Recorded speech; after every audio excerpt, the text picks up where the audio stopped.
పూరా local. Welcome to పూరా local. సినీ రంగంలో నిరంతర శ్రమ పట్టుదలతో శ్రమించి విజయం సాధించిన వారు చాలా మంది ఉన్నారు. అలాంటి వారు తమ రంగంలో విజయం సాధించిన తర్వాత కూడా అక్కడితో ఆగకుండా ఇతర రంగాలపై కూడా దృష్టి పెడుతున్నారు. ఇటీవల సినీ హీరోలంతా రాజకీయాలపై దృష్టి పెడుతున్నట్టు తెలుస్తోంది.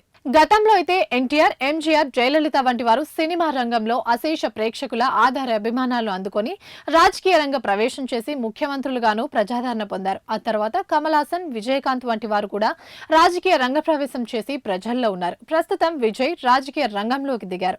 అయితే ధనుష్ కూడా అదే దారిలో అడుగులేస్తున్నట్టు వార్తలు వినిపిస్తున్నాయి. రజనీకాంత్, విజయ్ వంటి నటుల బాటలో ధనుష్ పయనించనున్నట్టు తెలుస్తోంది. తన అభిమానులను కలిసి వారితో ఫోటోలు దిగి ఉత్సాహపరచడానికి ఆయన సిద్ధమయ్యారు. అందుకు ప్రణాళికలను ఇప్పటికే సిద్ధం చేసినట్టు తెలుస్తుంది.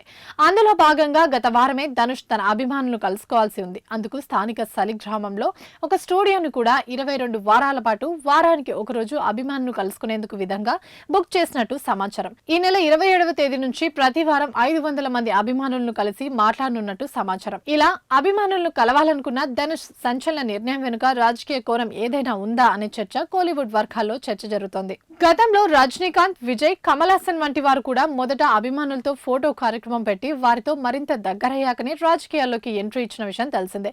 ఇప్పుడు ధనుష్ కూడా అదే బాటలో నడుస్తున్నారని ప్రచారం జరుగుతోంది. ఇవి ఇప్పటివరకు అప్డేట్స్. మరిన్ని అప్డేట్స్ కోసం చూస్తూనే ఉండండి పూరా లోకల్.